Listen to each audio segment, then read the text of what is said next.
My name is Greg Thomson, and I am Vice President of Program Development at Pathion, Inc. And my view of CCA 2.0 and 3.0 is that we have an enormous opportunity with the organizations in place today and with those coming soon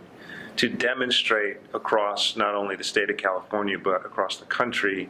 how we can take advantage of these energy assets that are just sitting in our communities and are not being leveraged today. And for example, we are doing a project with MCE, the first CCA,